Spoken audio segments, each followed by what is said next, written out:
All right, go. Good morning. You're at Fillory Vineyards in Napa, California in a Syrah vineyard. We're going to be doing spur pruning on the cordon trained vines, the classic two-bud spur pruning. You have the trunk, two arms which are called cordons, so you'll have a cordon and a spur and two buds. So the first thing we're going to do is show you the classic two-bud spur, which is based on one-year-old wood. This bore fruit last year. This is going to bear fruit this year. So we cut it off here where the one-year-old wood is from, and we keep this one for this year's fruit.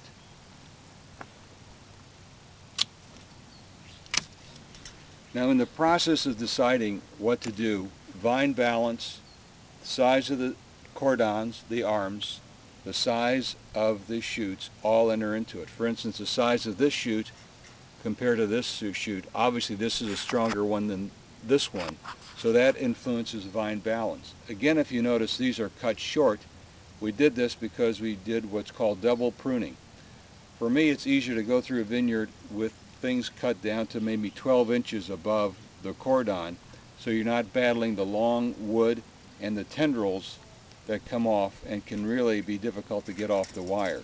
So it sort of decreases your manual labor, gives you a chance to look at the whole vine without a mass of woody shoots that are a year old. The next thing we're going to do is show you a situation like this, in which you have one-year-old wood and you have a spur that's closer to the cordon.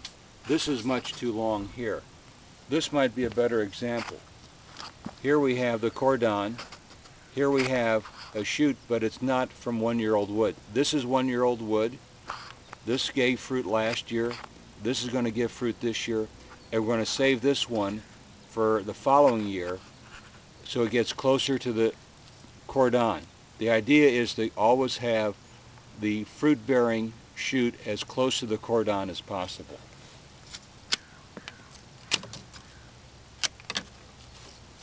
So here, this is going to give us fruit. This will sprout up during the growing season. Next year we'll come back, we'll take this off. This will be from one-year-old wood, and it's much closer to the cordon. Now here is a situation in which you don't really have any choice. You've got this long spur, one-year-old wood, and this is going to be our choice for fruit for this year. And lastly, this is another good example of having a long spur, a little bit of distance from the cordon. This is the one-year-old wood. This gave us fruit last year. This will give us fruit this year off of one-year-old wood. And we have two places, two sites from which we're going to keep one of these because we want to get as close to the cordon as possible.